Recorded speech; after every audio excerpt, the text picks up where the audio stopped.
Bom dia, irmãos. Bom dia, meus irmãos. Graça e paz. Meus queridos, antes da gente entrar na lição, eu vou pedir ao André para segurar um pouquinho ali. Ele só volta... Nós cantamos uma música aqui, que do Nani Azevedo, né? Adorador por excelência. Nós começamos na semana passada uma série, são apenas 3 sermões, mas que tem a ver com a adoração. O título é A Centralidade na Adoração. E aí nós estivemos vendo esse cântico aqui. Vocês entendem o que é que a gente está cantando quando a gente canta esse cântico? Vamos lá. Quero dar o melhor de mim, quero oferecer um sacrifício de louvor, quero ser bem mais do que já sou, um adorador por excelência me tornar. Eu não vou me importar com o que vai acontecer, eu só quero te exaltar, tu és a razão do meu viver. Para aqui, volta. Até aqui vocês entenderam o que vocês estão cantando? Primeira pergunta, o que é ser um adorador por excelência? O que significa ser esse adorador por excelência? O que vocês entendem por isso? E aí eu quero ouvir vocês. Então, vocês entenderam o que é ser um adorador por excelência? Quem vai levantar a mão e falar aí? Tem um microfone ali próximo para levar para você falar, dizer. Ninguém levantar, eu vou perguntar.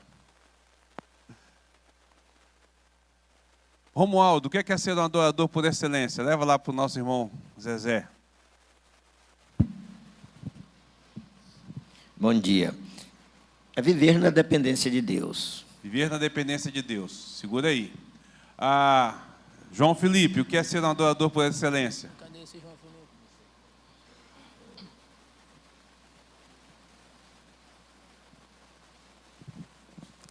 Bom dia. Na minha opinião, viver em conformidade com a palavra, a adoração que é ensinada na Bíblia, né? Ok. Ronaldo, o que é viver, o que é ser um adorador por excelência? Aqui, na frente, na frente do Valoar.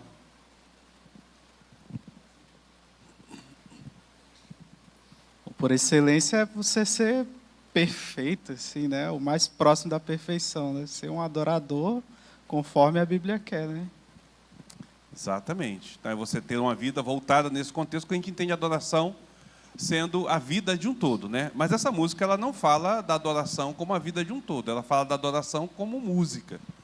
A intenção dessa música não é falar da adoração como vida de adorador, mas da música como um ato de adoração, né?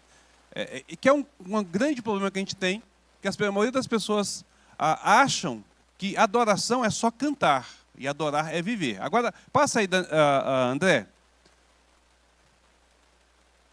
Só que nós temos um erro teológico terrível aqui. Eu não posso me calar, tenho adoração em meu DNA. Mentira. Não tem essência de adoração dentro de nós. Como pecadores, como falhos, nós nunca iremos ter esse desejo. Isso é algo que vem a partir do Espírito Santo sobre nossas vidas. Às vezes a gente canta e a gente não para pensar nisso, né? Como natureza caída, como ser caído, nós não queremos adorar o Senhor. Isso nunca vai ser algo natural na nossa vida. É algo que a gente vai ter a partir da ação do Espírito Santo sobre nós. E é um desafio para nós vencer essa tendência de não querer render louvores e graças ao Senhor sobre tudo o que nós vivemos. É uma tendência nossa. Então, só para a gente poder entender isso aqui, às vezes a gente canta... Leva aqui para a nossa irmã Irian. Às vezes a gente canta e a gente não presta atenção no que a gente está cantando, né? É importante a gente estar olhando. Só para entender um pouco melhor, o senhor está dizendo que nós não temos esse DNA de adoradores, né? Talvez não, certeza, por nós mesmos nós não adoraríamos ao Senhor. Mas eu discordo em termos, porque o homem constantemente está procurando alguma coisa para estar adorando. Que não seja o Senhor, mas ele está adorando alguma coisa. Né? Pois é, mas aí é que entra o erro teológico, né? Porque o erro teológico está que nós temos em nosso DNA uma adoração, e a ideia do cântico é uma adoração a Deus. Não uma adoração como sentido de curvar-se diante de qualquer autoridade, entende? Porque nesse caso, nesse cântico, né, o senhor está perguntando, o que é ser um adorador por excelência? A palavra de Deus diz que o Senhor procura aqueles que o adorem em espírito e em verdade. Então, eu acredito que um adorador por excelência é aquele que o adora em espírito e em verdade. Se eu o adoro em espírito e em verdade, se o meu ser constantemente está buscando por uma adoração, por que não ter o DNA da adoração em mim? Né? Talvez seria o fato de canalizar esse DNA para a adoração correta, Então, que seria aí, ao Senhor. Aí é que está. Você citou um texto que Jesus responde à mulher na beira do poço, né? E a pergunta é: aonde nós devemos de adorar? Aqui, neste monte, ou em Jerusalém? E aí Jesus diz: olha, vem a hora, já chegou, em que os verdadeiros adoradores adorarão em espírito e em verdade. Adorar em espírito e em verdade não é adorar de forma natural. Se você observar lá, está se referindo ao próprio Espírito Santo. É a mesma realidade que Jesus fala com Nicodemos. Jesus diz para Nicodemos: Nicodemos, importa-vos nascer de novo. Aquele que nasce da carne é carne, aquele que nasce do Espírito é Espírito. Então, o verdadeiro adorador é aquele que nasce do Espírito. Onde DNA entra? Entende o que eu estou colocando? A natureza nossa, nesse contexto teológico, a nossa natureza não é para adorar o Senhor. Só iremos adorar ao Senhor se nascermos em espírito e em verdade. Ou seja, só através do poder do Espírito Santo sobre as nossas vidas. A adoração é algo que, para nós cristãos, deve se tornar algo natural, mas que o mundo não consegue perceber isso da forma natural que é, tá certo? E para nós é um desafio, porque é matar a nossa própria natureza. Entende? Então, assim, não é algo tão simples, tão fácil como parece mostrar, né? E a intenção do autor aqui é falar sobre música, sobre louvor, não sobre uma vida de adoração. Então, é só para a gente poder ter essa realidade, entendeu? Só para a gente entender que às vezes a gente canta, mas a gente canta porque é bonito, irmão, não tem problema cantar não, mas precisa entender exatamente o que o autor está querendo dizer e o que exatamente significa isso para a gente não acabar canalizando de forma errada. Né? Entender, ou simplificar, vou colocar assim, para a gente trazer uma simplicidade demais ao conceito teológico que é muito importante para nós, para a gente poder ter essa avaliação, entende? Porque muitas vezes a adoração está ligada a sentimentalismo. Na nossa realidade atual, a adoração está ligada a sentimento, e a adoração nunca esteve ligada a sentimento. Não tem a ver com o que você sente ou você deixou de sentir. Tem a ver com aquilo que Deus diz e aquilo que Deus é e aquilo que Ele precisa de ser. E nós devemos, então, de reconhecê-lo, independente de qualquer situação. Então, a adoração não tem a ver com sentimento, mas tem a ver com submissão, com dedicação, tem a ver com obediência. É interessante a gente ver isso. À noite a gente vai ver um pouquinho mais sobre isso aí, quando nós continuarmos falando sobre essa realidade da adoração. A centralidade da adoração é o tema, né? Mas para a gente ter uma noção do que a gente está falando. Só para aproveitei aqui, porque a música a gente cantou e eu estou com o texto na mente, aí lembrei desse detalhe. Pode tirar, André. Depois, se vocês quiserem conversar, a gente está aberto para conversar mais sobre esse assunto, tá? Volta lá então para o nosso estudo. Nosso estudo não tem a ver com adoração, tem a ver com adoração, mas não necessariamente com o tema adoração, né? Nós estamos estudando aqui nesta classe a questão do pecado do orgulho, né? Esse é o tema que nós temos buscado entender. O que é que nós vimos até aqui? Nós vimos a definição do que é o orgulho, tá certo? Então, o orgulho é uma exaltação desordenada ou uma exaltação a nós mesmos acima do estado ou do nível que nos foi designado. Está ligado à questão do egocentrismo, do egoísmo humano. Nós no centro das atenções, tá certo? E tem a ver com o prazer humano, com o nosso prazer. Então, o orgulho tem a ver com a nossa satisfação, com a nossa realização, com o prazer que nós sentimos, está ligado à centralidade em nós mesmos, né? Todos aqueles que se deixam levar pelo orgulho estão cometendo o pecado de traição e idolatria.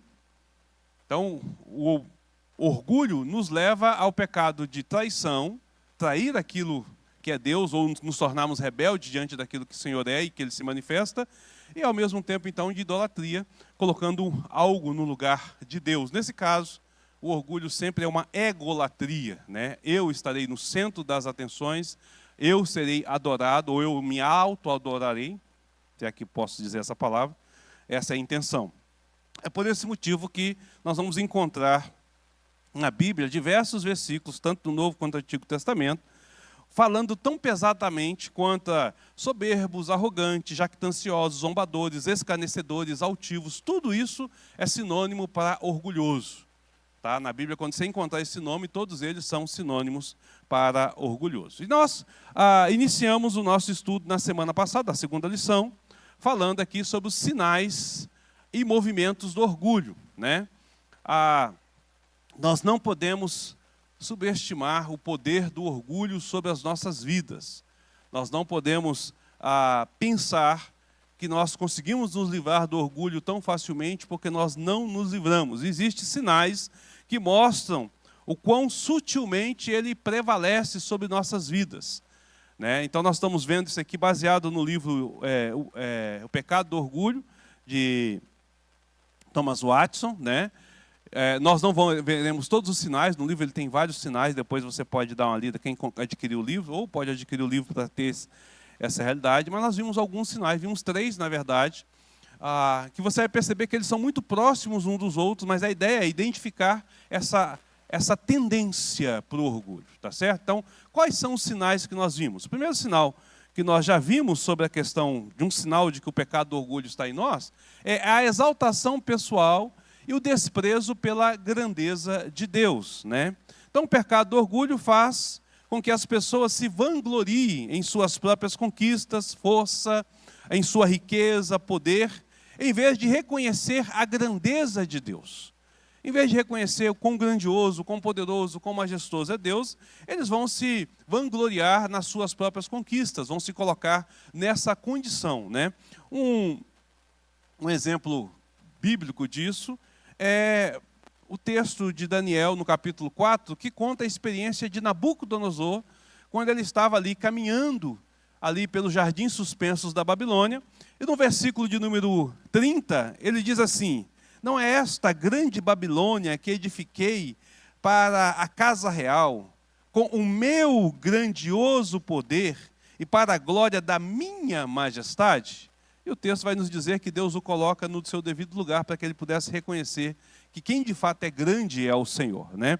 Então o primeiro sinal é esse, é a ideia de que nós vamos colocar a nossa exaltação pessoal, nós vamos elevar as nossas conquistas, vamos valorizar aquilo que nós temos, aquilo que nós somos, aquilo que nós conseguimos, as nossas riquezas, e ao mesmo tempo nós vamos desprezar a grandeza de Deus, né? O quão grandioso, o quão majestoso, belíssimo e digno é o Senhor. Nós vimos isso na semana passada. Nós vimos também na semana passada, o segundo sinal é a prioridade do eu sobre Deus para a satisfação pessoal. O orgulho faz com que os homens coloquem seu suposto valor e bondade acima do Senhor ou contra Ele, né? Então, a pessoa que vive nesse contexto de orgulho, ela valoriza Deus. Não é que ela não tenha um valor, não reconheça Deus de alguma forma, não. Enquanto que o primeiro, a ideia é que Deus fica totalmente longe, né? Então, eu. Nesse segundo, Deus tem uma participação. Mas Deus nada mais é do que uma ferramenta. Apenas há algum meio pelo qual ele alcança os seus interesses. Assim como ele valoriza a comida, assim como ele valoriza a saúde, o prazer, ele valoriza os benefícios de Deus sobre a sua vida, tá certo? Mas eles amam mais a si do que o Senhor, de fato. Então eles valorizam mais a si em relação a essa questão.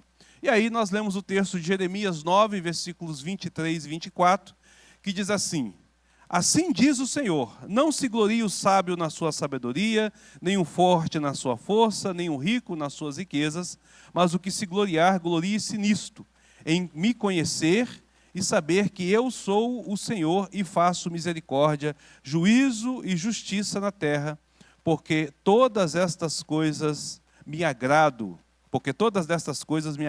diz o Senhor. Então, primeiro sinal é o eu, no primeiro lugar. O segundo sinal é, não, Deus é um benefício para as minhas conquistas. Como Deus é bom naquilo que Ele concede a mim, levando sempre nessa condição. Terceiro sinal, que a gente viu também na semana passada, né, é a busca pela adoração pessoal em detrimento do amor de Deus, do amor a Deus, né? Então o orgulho leva as pessoas a quererem ser o centro das atenções e a desejarem ser mais amadas do que desejam que Deus seja amado. Esse comportamento reflete uma busca pela adoração pessoal, onde a necessidade de ser admirado supera o amor e a devoção que deve ser direcionado ao Senhor. Então Gálatas 1:10 diz assim: porventura procuro eu agora o favor dos homens ou de Deus? Ou procuro agradar os homens? Se agradasse ainda aos homens, não seria servo de Cristo. Paulo colocando lá em Gálatas a sua fala, né? Então, mostrando que nós devemos então de olhar primeiro para o Senhor e não pela nossa realidade. Então, eu falei isso na semana passada, a pessoa que tem problema com baixa autoestima, ela vai sofrer com esse pecado. A pessoa que tem problema com codependência vai sofrer com esse pecado. A pessoa que tem medo do que vão pensar de mim vai sofrer com esse pecado. Porque a intenção é assim, eu estou preocupado demais com a minha pessoa, né? Então eu preciso que as pessoas olhem para mim, eu preciso que as pessoas me amem, eu preciso que as pessoas gostem de mim, que as pessoas me aceitem. E Deus vai ficar mais desprezado em relação a essa questão. Até aqui nós vimos na semana passada. Então eu paro e pergunto, alguém tem alguma pergunta, algum comentário sobre a semana passada, sobre a lição passada, ou agora mesmo que queira fazer, para a gente dar continuidade, que a partir da agora a gente vai passar para os pontos desta semana, desta lição. Alguém? Fale agora, o cálice para sempre. Tranquilo até aqui? Ok. Vamos passar então para o quarto sinal, né? Esse sinal que nós temos aqui. O quarto sinal é a ilusão da autossuficiência e a negação da dependência de Deus. O orgulho faz com que os homens dependam de si mesmos, planejem excessivamente para si e confiem em suas próprias capacidades. Eles agem como se vivessem por sua sabedoria, poder e diligência, mais do que pelo favor e providência de Deus. Essa ilusão de autossuficiência é perigosa, pois nos afasta da verdadeira dependência de Deus e que é essencial para uma vida de humildade e fé. Então, a pessoa que essa autoilusão, né? Essa ilusão da autossuficiência, de que nós somos suficientes, é um grande problema. E a gente fala assim, não, mas eu não tenho esse comigo. Eu tenho Deus aí como dependente. Deus é quem eu de fato dependo dele, né? É quem eu de fato confio. Eu realmente espero no Senhor e confio plenamente no Senhor. Irmãos, a gente fala isso muito fácil da boca para fora, mas vive isso de forma muito difícil na vida real, né? É muito fácil para a gente confiar na nossa autossuficiência. É muito fácil a gente confiar nisso. E a gente consegue perceber isso no nosso dia a dia, no nosso lidar com o dia a dia. Tá certo? Quer ver um negócio interessante? Você faz sua agenda, faz sua programação. No meio do caminho, a sua agenda acontece um imprevisto. E ela não pode ser mais cumprida. E você se chateia porque os seus compromissos foram perdidos, porque você não conseguiu fazer as coisas que você gostaria de fazer, ou um negócio deixou de ser fechado, ou uma consulta médica deixou de acontecer, e você começa então a se preocupar e se reorganizar em tudo isso, tentando achar soluções para a sua agenda. Você dificilmente pensa assim, bom, eu programei, mas a execução pertence ao Senhor, louvado seja o Senhor, porque se não aconteceu foi porque Deus não permitiu. Você vai, ao longo do seu dia, buscar aonde foi que a sua agenda furou. Você nunca irá colocar isso como algo de dependência. Você irá sempre buscar, dentro de você e dentro das circunstâncias ao seu redor, a solução para as coisas. Nós vemos isso, por exemplo, com uma simples dor de cabeça. Ninguém ora pedindo a Deus para curar uma dor de cabeça. Você toma uma aspirina. Se a aspirina não serviu, você toma um remédio mais forte. Se não resolveu, você faz uma consulta médica. Dependendo do diagnóstico médico, aí sim você vai orar e falar, Senhor, tem misericórdia de mim. No extremo, você vai lembrar que sua vida está sob o cuidado de Deus. Até então, você vai automaticamente buscando soluções, ou seja, você vai contando com a sua suficiência. É suficiente para que isso possa acontecer. Percebe? Eu estou dando exemplos simples da realidade para mostrar que essa ilusão da autossuficiência está muito arraigada a nós. Está muito dentro da nossa realidade, daquilo que nós pensamos. Eu vou pedir para que a nossa irmã, vou pedir para que o nosso irmão Eduardo abra em Isaías 9:9 para fazer a leitura. E eu vou pedir para que a nossa irmã Zilma abra em Obadias 1:3. Isaías 9:9 e Obadias 1:3.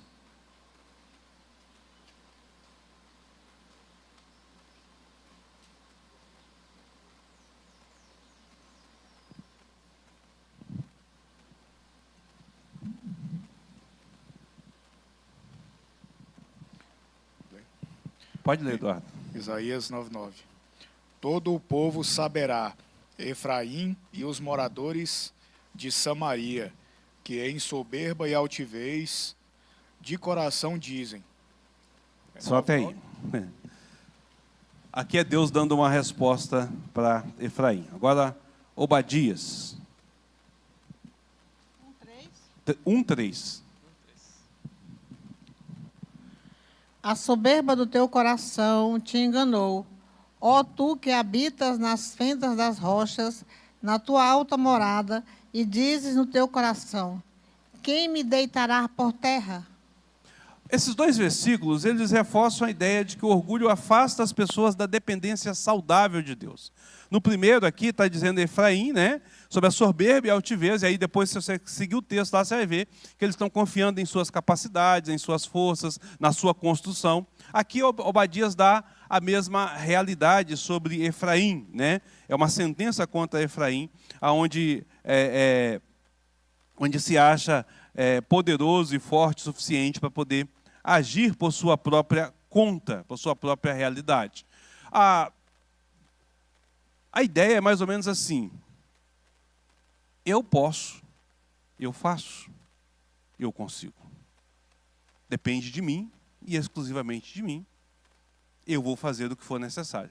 Deus existe? Sim, Deus existe. Mas Deus está ali cuidando das outras coisas lá mais importantes e eu tenho que cuidar da minha vida aqui. Eu vou fazer o que eu preciso de fazer. E aí, geralmente, a pessoa que vive nessa autoilusão, ela vai cair em desespero quando as coisas saem do seu controle. Como se algum dia tivesse no controle dele. Mas a ideia é, eu tenho o controle e automaticamente, quando sai do meu controle, eu vou me desesperar porque eu perdi as rédeas da situação. Eu não fui suficiente para poder resolver o problema. Quem sofre com perfeccionismo, lida com isso. Tem que ser do jeito dele, da forma dele, quando não acontece, fica chateado, se esburrece e tal, e tal, e tal. Pessoas que são metódicas, que a agenda tem que funcionar ao ponto de A mais B, sempre assim, sofre com esse pecado da autossuficiência, porque ele acha que ele está no controle das coisas, e é preciso entender que isso está ligado ao pecado do orgulho, tá certo? Então, às vezes, a gente vive isso de forma comum, natural, mas perceba que é uma tendência nossa do orgulho sobre as nossas vidas. É um sinal de que nós estamos vivendo na situação de orgulho. Pergunta ou comentário? Não? Então vamos lá. Quinto sinal. A apropriação da gratidão devida a Deus. O orgulho faz com que as pessoas acreditem que suas conquistas e bênçãos são resultado exclusivo de sua própria habilidade, do seu próprio esforço. Eles acham que estão conquistando as coisas e por isso eles não têm esse desejo intenso de gratidão ao Senhor. Eles conseguem perceber que aquilo foi feito pelo seu mérito, pela sua força, né? Ainda que ele diga, não, Deus me abençoou, mas no final das contas isso é só uma palavra, é algo só superficial, não tem a ver com o interesse real ou com a realidade de fato dessa pessoa, né? Então ele tem isso de forma bem vaga. Um exemplo disso foi o que nós citamos sobre Nabucodonosor, né? Essa questão da sua glória pelo seu poder, mas há um outro exemplo em Abacuque. Abacuque, capítulo 1, versículo de número 16, vai falar, o Senhor falando contra a nação de Israel. Eu vou pedir para que... deixa eu ver aqui quem eu vou pedir aqui. Pedir para o Júnior fazer essa leitura. Irmão Júnior, Israel Júnior. Abacuque 1, 16.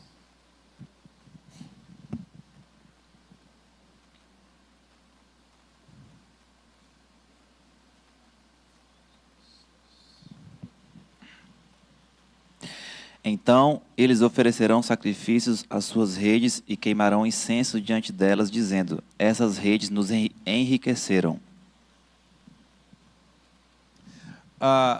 O que esse texto está dizendo? Isso aqui como eu disse, é o Senhor falando contra Judá em relação ao sacrifício, à vida devocional de Judá. E aí a sentença é assim: olha, eles estão dizendo que adoram, que me adoram, e que estão se sacrificando a mim em gratidão, estão dando ofertas de gratidão para mim, mas na verdade eles estão fazendo isso pelas suas próprias forças, pela rede dele que pescou o peixe, pela varredura que cuidou do gado.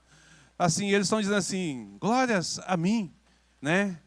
Ou eles vão dizer assim: bendito seja o Senhor que me deu força para que eu conquistasse, para que eu fizesse, porque eu fiz. Então, louvado seja o Senhor por essa realidade. Na verdade, não há uma adoração verdadeira, não há uma volta de fato para o Senhor, mas o que eles estão fazendo é justamente olhando para as conquistas e celebrando as suas conquistas, usando, entre aspas, a ideia de adoração ao Senhor. Esse é o pecado mais comum do crente.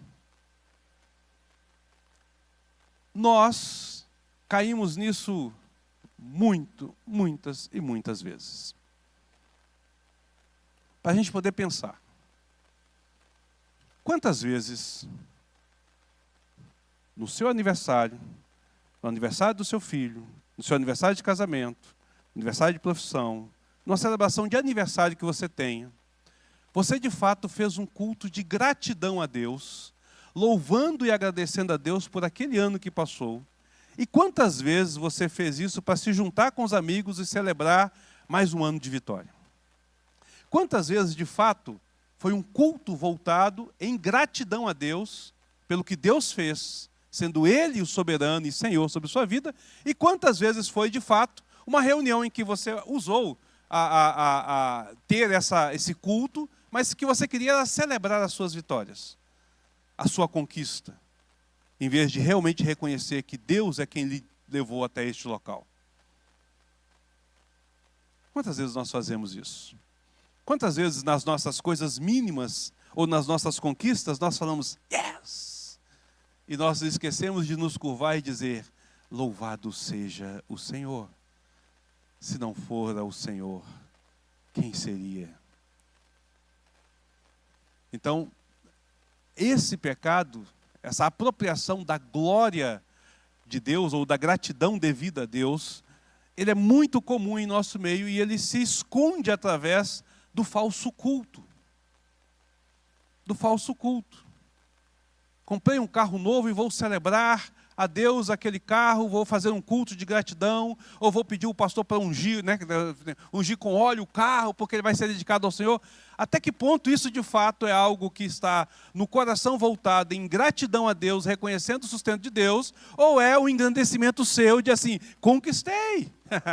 Ah, meu amigo, isso aqui foi muito suor, foi muito trabalho para que eu pudesse fazer isso aqui.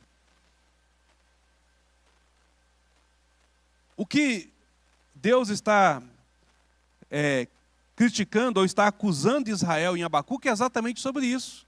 Vocês prestam seus cultos, vocês fazem a sua adoração, vocês trazem o seu sacrifício, mas vocês estão sacrificando as suas próprias redes.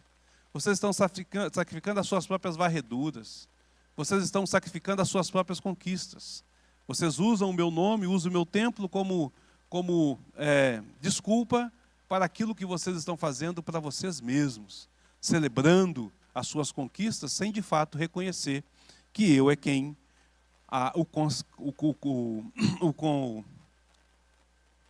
o concedi. Quase a palavra não sai. Quem o concedi a vocês essa realidade. Pergunta ou comentário?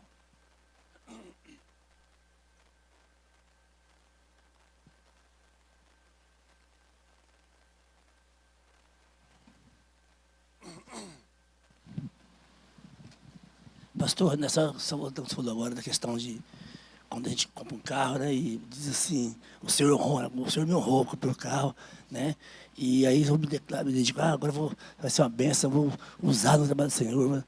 E muitas vezes, o que a gente tem visto nas igrejas, não estou falando da nossa não, a igreja geral, é que o cara ora tanto para ter um carro, que vai ser uma bênção que ele vai levar, né? Chega um dia de culto domingo, cheio de gente de igreja, e cheio de gente que nunca pôde ter um carro e nem vai ter um carro. E a gente vê que as pessoas que prometeram para Jesus que ia fazer isso, né, às vezes vai depressa, né? Eu já fiz isso. Eu sempre procurei levar pessoas embora, né, mas já fiz isso também. Fui mais cedo para não levar, não vou levar ninguém hoje não. Né? Então a pessoa recebe a bênção, diz, o carro é do Senhor, né? Não é capaz de procurar meu irmão, vai dizer, meu irmão, você está sem carro, você quer que eu te leve, né? Nem isso aí, né? E muitas vezes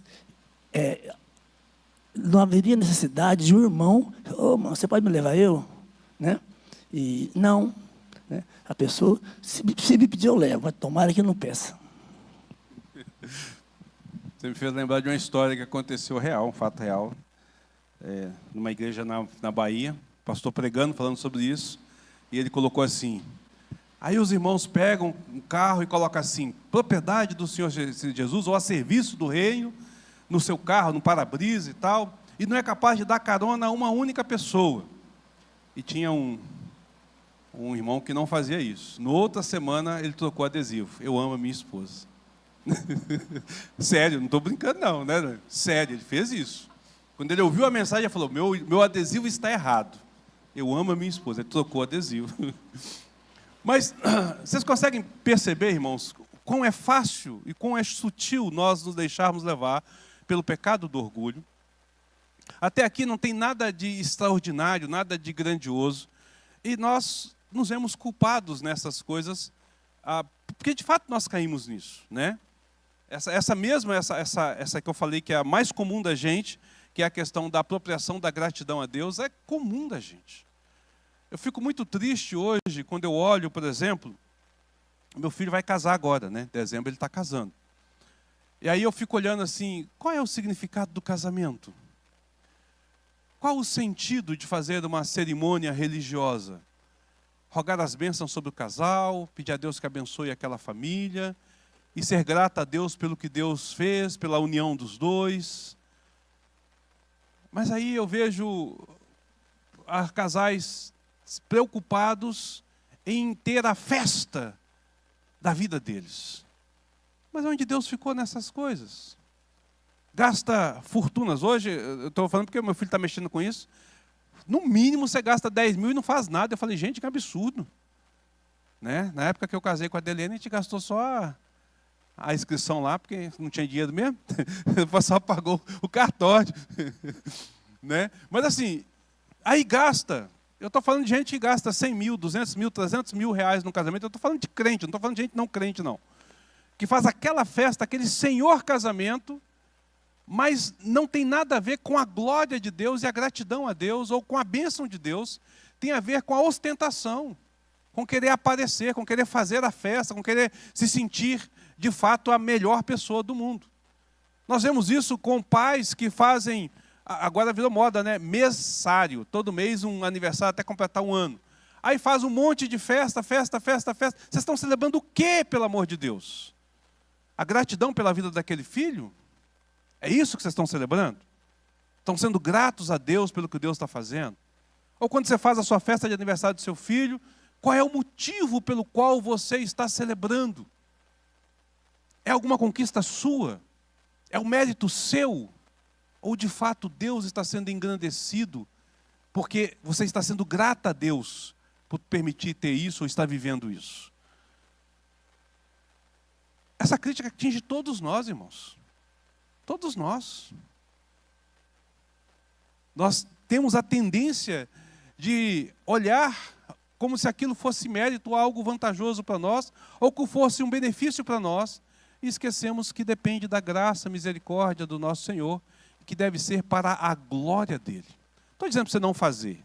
Estou dizendo que é preciso você avaliar qual é a intenção que está dentro do seu coração ao fazer isso. Né? Então, quando você estiver olhando, olhe para a intenção do seu coração, que é possível que você esteja caindo exatamente no pecado do orgulho.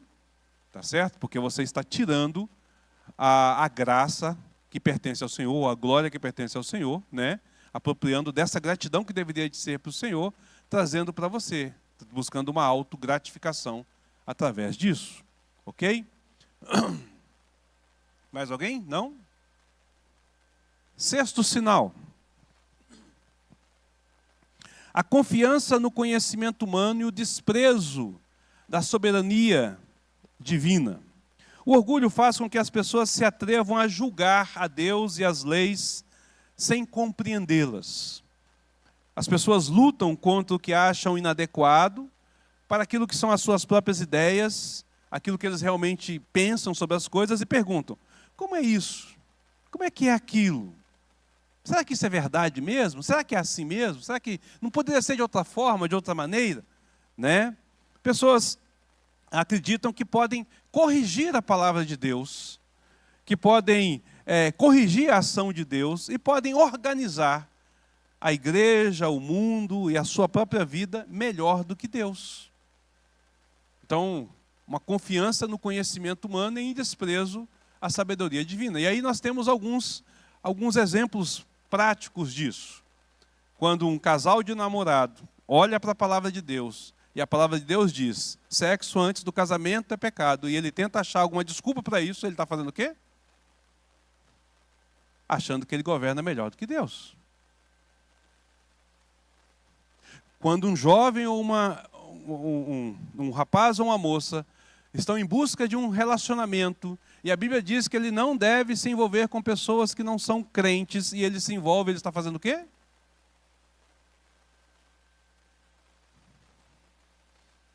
Toda vez que nós confrontamos a palavra de Deus naquilo que ela diz como verdade, de forma absoluta, e nós dissemos: é possível que tenha uma outra situação, nós estamos colocando o nosso conhecimento, estamos desprezando a sabedoria de Deus. Mas fica melhor. Uma tendência natural nossa hoje. Nós nos tornamos teólogos de mão cheia. Todo mundo discute assuntos teológicos com profundidade, achando que podem se dar ao luxo de dar as suas opiniões e fazer as suas convergências e discutir as coisas com o menor conhecimento ou conhecimento quase nenhum. O liberalismo nasceu dentro desse contexto, achando que poderiam consertar a palavra de Deus, né? Mas outros movimentos também nascem dentro desse contexto, tentando questionar. E hoje nós temos um problema sério. Estava até vendo um pastor brasileiro, ele é descendência coreana, ele é da Igreja Presbiteriana Metropolitana de São Paulo, um excelente teólogo, gosta muito da área teológica, ele estava falando, dando num podcast, né? Podcast desses aí. Ele estava falando assim: nós temos um problema sério hoje dentro das igrejas. Nós temos o pastor local contra os influências da vida. Em que as pessoas chegam e falam assim: eu não concordo, pastor, porque fulano de tal diz isso, isso e isso. Questionando a aplicação teológica da igreja local em relação a aquilo que é o influência que está dizendo. E aí ele está falando assim: não há problema de você saber, mas a grande questão é o que esse influencer tem de conhecimento teológico ou de conhecimento bíblico que o abona mais do que o seu pastor que está na sua igreja local na aplicação da sua vida. Aí ele coloca o número de likes que ele recebeu. Tem tantos milhões de seguidores, tanto não sei o quê. Então o abona. Mas qual é o conhecimento teológico de fato daquele pastor para que ele possa ser colocado dentro desse contexto? E aí, isso é ele que está falando. Ele falou assim: muitas vezes pastores que estão ali naquela igreja que não são a referência, né, não são influências, têm uma teologia muito mais centrada, muito mais correta, muito mais adequada do que aqueles que estão lá na mídia. porque falam de um modo mais geral, né? Então ele fala assim, às vezes nós estamos tendo esse problema, nós estamos buscando consertar as coisas sem o devido conhecimento, sem esse conhecimento correto, né? Não é porque é o doutor Augustus Nicodemos, não é porque é o Hernandes, não é porque é o Emerson Maia, não é porque é o Heber Campos Júnior, que eles não estão passíveis de erros. Assim como o pastor Robson, o pastor Antônio, o pastor Vladimir e tal, está passível de erro. Como seres humanos, nós podemos errar num conceito teológico. Tá certo? É possível que esteja errado. Então, o que nós temos que fazer? Buscar olhar para a centralidade das Escrituras, para poder entender isso e trabalhar isso da forma correta, como deve de ser feita. Não é simplesmente às cegas aceitar tudo o que é dito, o que é falado. É preciso ter uma coerência bíblica. Mas qual é o limite? A Bíblia. O limite é a Bíblia, é o que a Bíblia diz. Ponto, acabou. A sabedoria de Deus é perfeita. Ela é perfeita, tá certo? Vou pedir para a nossa irmã Irian abrir em Provérbios 26:1. Eu vou pedir para o Rafael abrir em Isaías 5:21. Provérbios 26:1, Isaías 5, versículo 1. Como a neve no verão e como a chuva na ceifa, assim a honra não convém ao insensato. 26:1? 26:1. Anotei errado aqui. 16:9, então, por favor.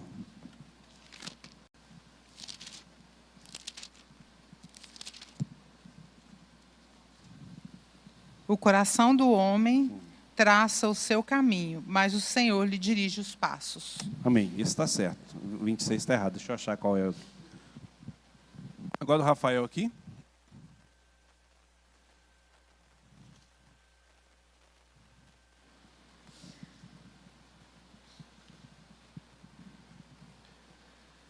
Ai dos que são sábios a seus próprios olhos e prudentes em seus próprios conceitos.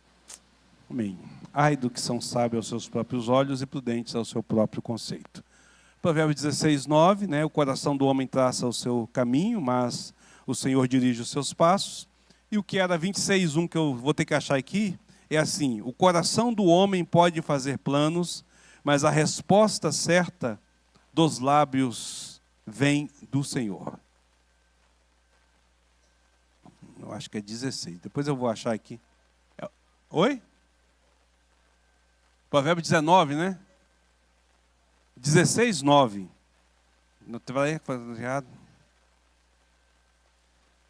Isso, 16:9. Obrigado, meus irmãos. Então, devemos lembrar que a nossa limitação está exatamente dentro daquilo que é o Senhor, né? Então, o Senhor é quem vai dar a palavra final e o nosso conhecimento não pode ultrapassar esta realidade daquilo que pertence a Deus. Devemos ser humildes de reconhecer que não sabemos tudo, e aí ficam, assim, irmãos, para pastor, isso é terrível, isso aí. Porque pensa, você passa 4 anos estudando, sentado no banco do seminário, aprendendo grego, hebraico, filosofia, não sei o quê, Depois você está lendo o tempo todo, está sempre vendo. Chega num momento, se você não for humilde o suficiente, você acha que você é o cara. E você não sabe nada. Sabe nada. Mas aí você começa a se achar e começa a questionar as coisas. Não deve fazer isso. Da mesma forma como qualquer um, à medida que caminha, pode achar que vai ser alguma coisa, né, e vai ter, não, já entendi, então o meu conhecimento aqui é suficiente para poder lidar com as coisas. Deus é conhecedor de todas as coisas, Ele é Senhor de todas as coisas, a sua sabedoria é infinitamente maior do que a nossa sabedoria. Então, sempre com humildade diante do Senhor, perguntando: Senhor, o que é mesmo? Como é que é isso mesmo? Vocês não têm ideia a quantidade de vezes que eu já revi conceitos na minha vida e descobri que eu estava errado em muitos desses conceitos e tornei a descobrir que estava errado novamente, e tornei a descobrir que estava errado novamente, porque quem sou eu diante dessas coisas? Então a gente tem que ter essa humildade e não confiar em nossa sabedoria ou em nossa capacidade, mas deixar isso por conta do Senhor, né? Ele é quem de fato vai estar à frente, direcionando tudo para a glória e honra dele mesmo. Ok? 7º sinal, a supremacia do amor próprio sobre o amor divino. O orgulho leva as pessoas a acreditarem que seu amor e misericórdia são superiores aos de Deus. Eita, que coisa maravilhosa. Sabe quando a pessoa questiona a justiça de Deus? A gente faz isso com nossos familiares, né? Mas, Senhor, não é possível que o Senhor vai deixar que esse meu parente, esse meu primo, esse minha mãe, esse meu irmão vá para o inferno. Meu Deus, que justiça é essa?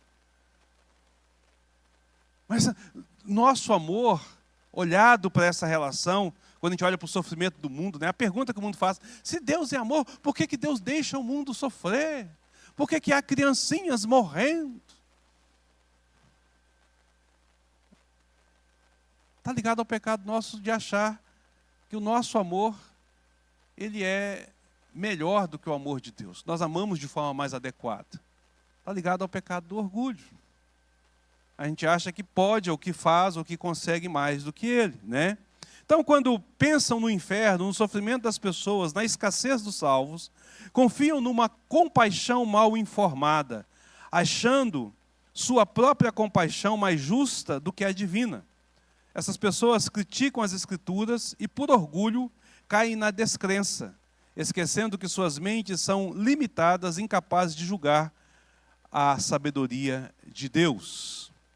Então, esse pecado é quando também está ligado ao orgulho, quando nós começamos a questionar o amor de Deus. E nós devemos lembrar que o amor de Deus é perfeito, o nosso não. Nós vamos falhar no nosso julgamento, no nosso ato de misericórdia.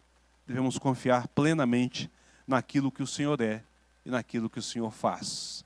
Eu vou pedir para a nossa irmã Sandra ler Jeremias 17, versículos 5 e 6.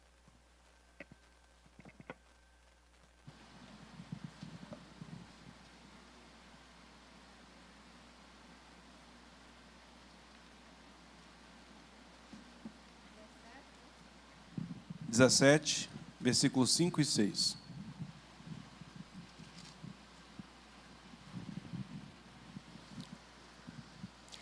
Assim diz o Senhor: maldito o homem que confia no homem, faz da carne mortal o seu braço e aparta o seu coração do Senhor. A Bíblia é clara em Porque dizer... será como um arbusto solitário no deserto, e não verá quando vier o bem. Antes, morará nos lugares secos do deserto, na terra salgada e inabitável. A Bíblia é clara quando ela diz que nós não devemos confiar em nós mesmos, né?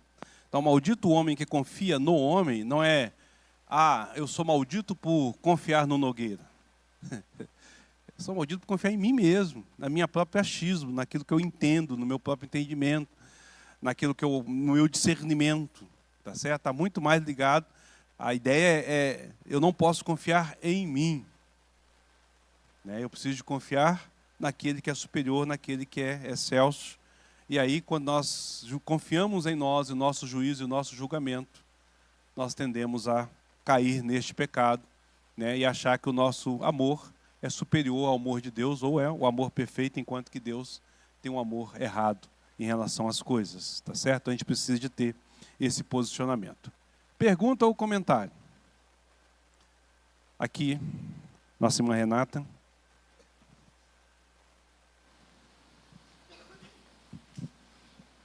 Aquilo, né? Tipo, a bondade é quando a gente faz alguma coisa boa para o próximo, né? Para alguma pessoa, e a pessoa é ingrata conosco, aí o primeiro pensamento que vem na nossa cabeça é: nunca mais eu vou ser bonzinho daquele jeito, não é? Então, assim, isso faz me questionar quando vem esses pensamentos na minha cabeça. Será que eu fui boa mesmo para eles? Porque se eu tivesse sido com bondade mesmo, eu não tinha esse pensamento de querer não fazer de novo. O que eu queria era me mostrar com a minha bondade. Eu tinha algum pensamento, alguma intenção por detrás, porque eu me senti... porque a bondade ela é de Deus, né? A gente não tem essa questão do dar conta, porque a Deus pertence a gratidão. E a gente se questiona muito sobre isso, assim. Se de fato eu estou fazendo aquilo porque eu quero agradar a outra pessoa ou porque eu quero agradar a Deus. Verdade. Mais alguém? Nogueira aqui. Bom dia, gente. Graça e paz. Acompanhando aqui a leitura do livro de Jeremias, Deus também é bem claro aqui, né? O Senhor Deus diz: eu amaldiçoarei aquele que se afasta de mim e que confia nos outros, que confiam na sua própria força, fracos seres humanos, né? Então aqui, gente, Deus é bem específico, né? Ele fala que é para a gente dedicar toda a honra e toda a glória para Ele, né? Porque é dele que vem a força de levantar os fracos, os caídos, e não sermos bons demais, né? Porque ser bom demais é ser bobo, né? A gente tem que ser justo, porque eu acho que o justo é o correto. Amém?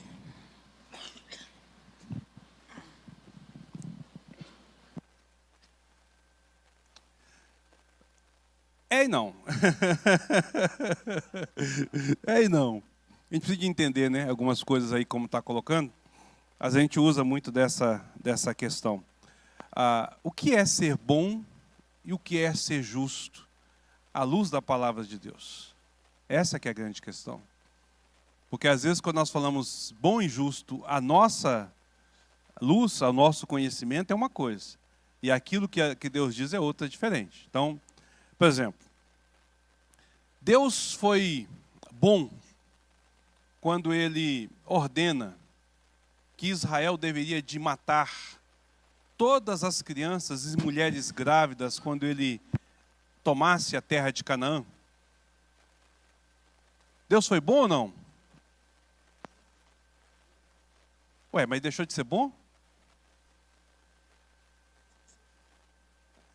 Entende? Quando a gente coloca, é difícil a gente falar assim, como é que eu considero um Deus bom que mandou matar criancinhas? Ué, mas a Bíblia diz que Ele é bom e é justo. A medida de bondade dele não é a medida de bondade da gente. A gente entende bondade como fazer as coisas boas para todo mundo. Essa é a nossa ideia. E não é isso que é a ideia de bondade. A gente tem que entender o que Deus tem com esse contexto. Por isso que eu estou falando. Quando você falou assim, a gente precisa de ser bom e não bobo, né? Porque a gente então precisa ser bom e justo para não ser bobo. Até que ponto ser bom vai ser bobo e até que ponto ser bom e justo vai ser diferente? Esse é o contexto que a gente precisa de entender. A forma como Deus aplica as coisas dentro desse contexto que a gente precisa de entender, né? Então, é nesse sentido que eu estou falando, que a gente tem que se questionar na bondade da gente, porque a bondade de Deus, ela é a Ele pertence a gratidão, a Ele pertencem todas as coisas.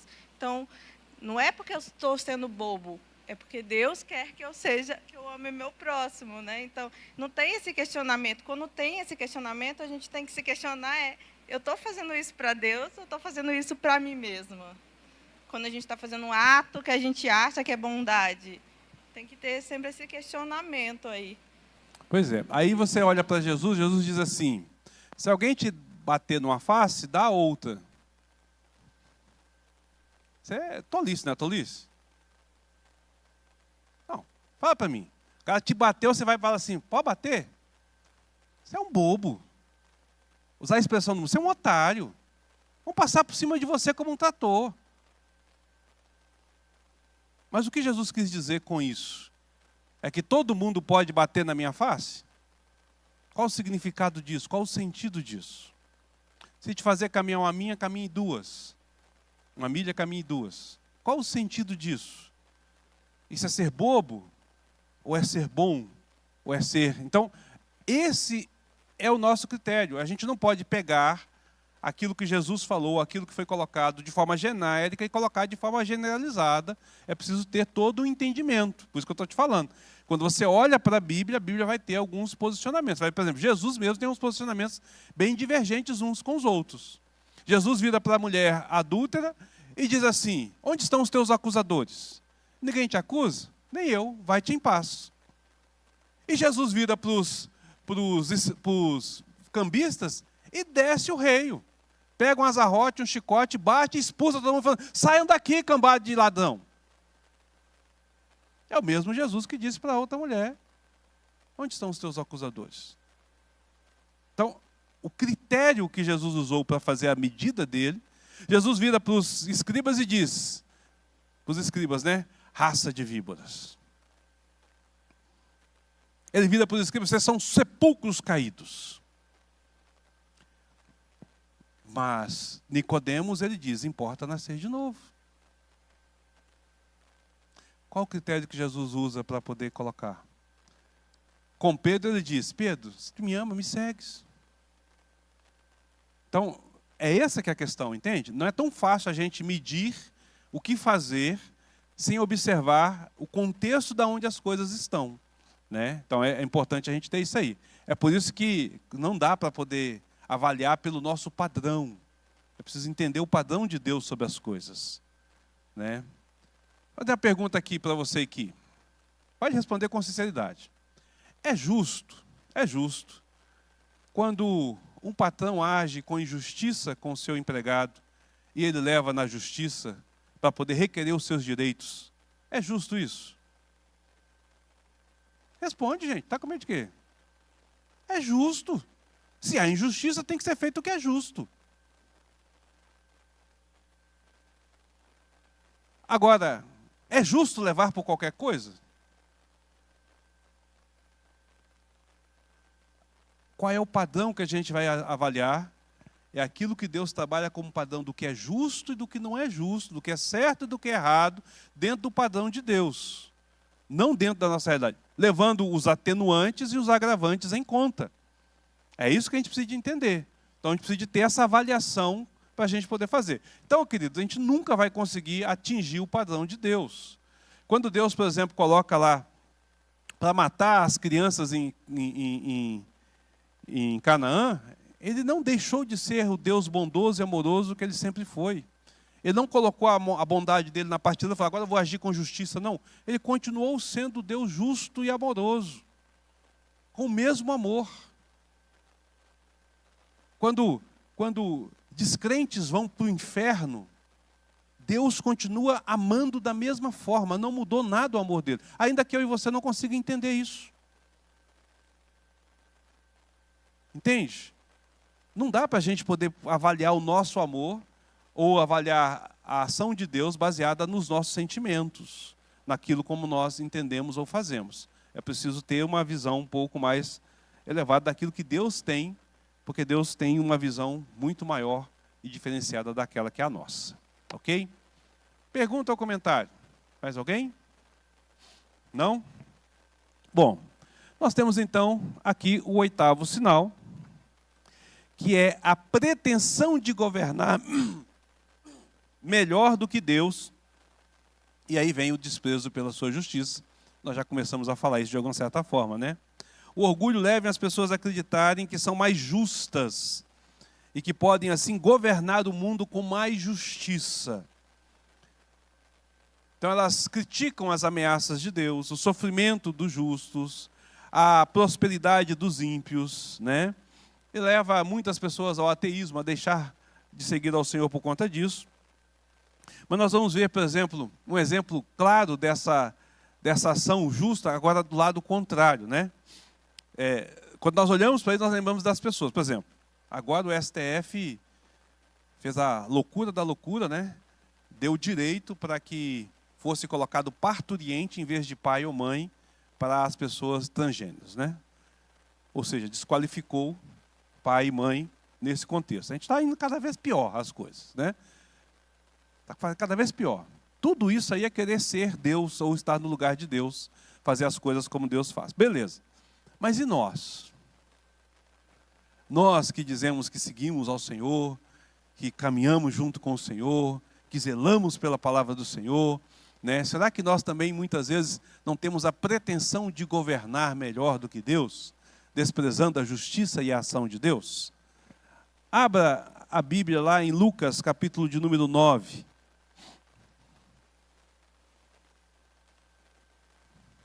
Evangelho de Lucas, capítulo de número 9. Fecha aqui.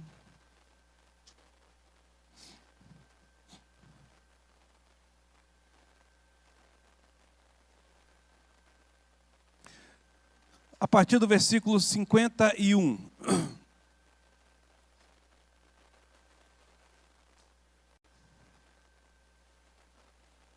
Lucas 9, a partir do 51. Acharam aí? Diz assim o texto. E aconteceu que, ao se completarem os dias em que devia ele ser assunto ao céu, manifestou no semblante a intrépida resolução de ir para Jerusalém. E enviou mensageiros que o antecedessem. Indo eles, entraram numa aldeia de samaritanos para lhe preparar pousada.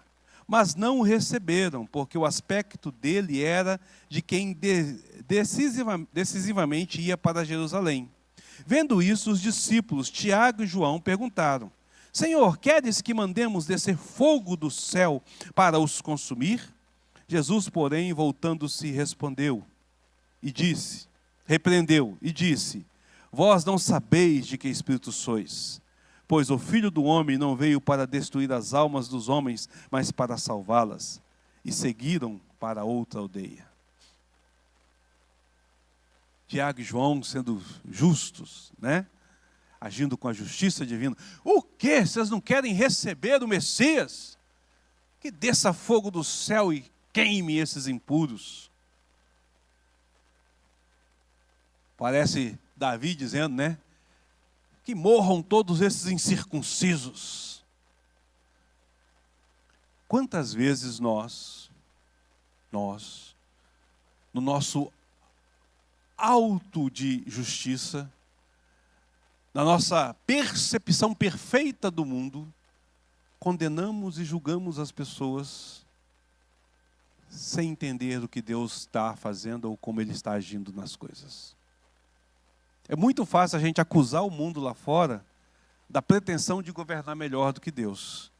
Mas é muito fácil a gente aqui dentro querer fazer a mesma coisa.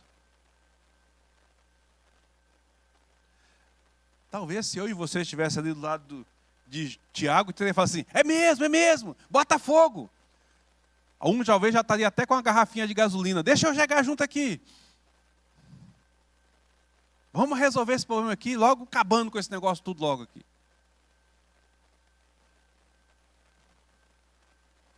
Mas Jesus dá uma lição muito grande. Olha só como Jesus coloca: vós não sabeis de que espírito sois. Vocês estão loucos? Vocês não entenderam a minha missão aqui, o meu propósito aqui? Vocês não entenderam que o que eu vim aqui foi, neste caso, para salvar? Qual é a missão da igreja? Não é pregar o Evangelho. A missão da igreja não é falar do amor de Deus. A missão da igreja não é levar a palavra da conversão a todos os possíveis. Temos nós direito de julgar A ou B, dizer que ele merece ou não uma oportunidade ou uma palavra do Senhor. Não cabe a nós reconhecer que o Senhor que nos perdoou, nós também devemos de perdoar e dar a chance para que as coisas possam ser diferentes? Em outro texto o Senhor vai dizer, né? Que nós não devemos dar lugar à ira, mas deixar o juízo ou a justiça na mão do Senhor. Mas a gente é mestre nisso, irmãos. A gente faz isso com o nosso colega, com o nosso irmão. A gente faz isso com a liderança da igreja, a gente faz isso como liderança com os membros da igreja. A gente faz isso com os irmãos vizinhos, com outras denominações, a gente faz isso com as pessoas lá fora. Vira e mexe, nós estamos nos colocando exatamente nessa condição. Tentando tomar as atitudes e dizer assim, não, o certo a fazer é isso. Mas o que a Bíblia diz? De que forma nós devemos de fazer isso?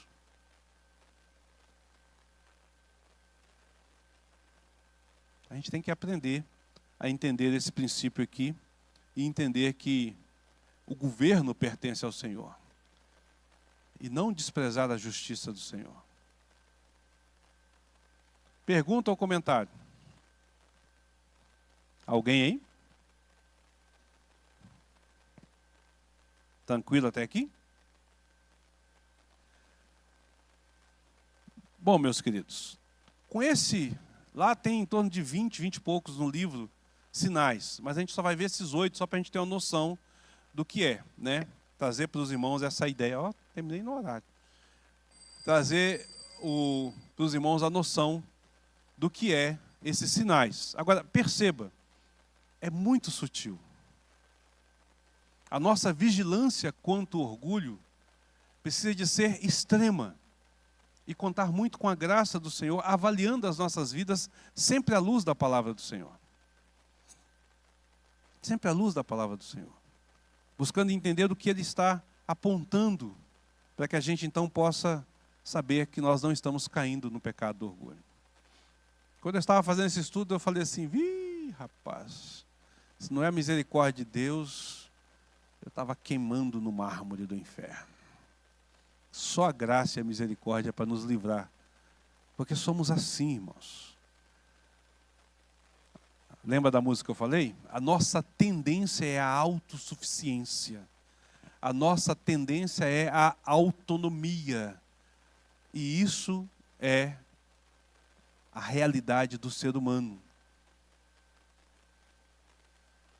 O pecado transformou a nossa vida nessa pessoa autônoma. Nessa pessoa altiva, nessa pessoa que quer fazer as coisas e acha que resolve tudo.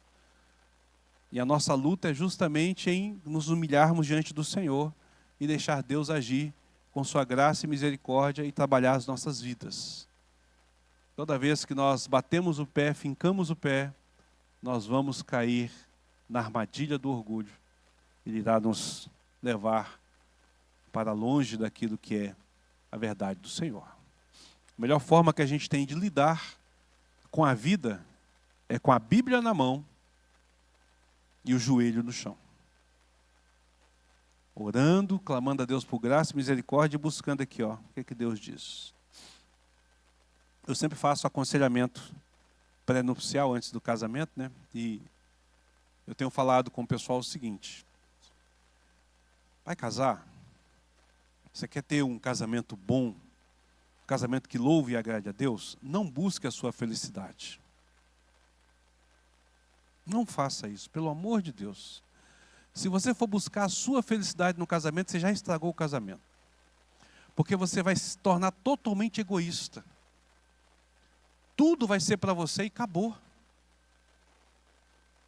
Também não busque a felicidade do outro, porque senão você vai virar um capacho.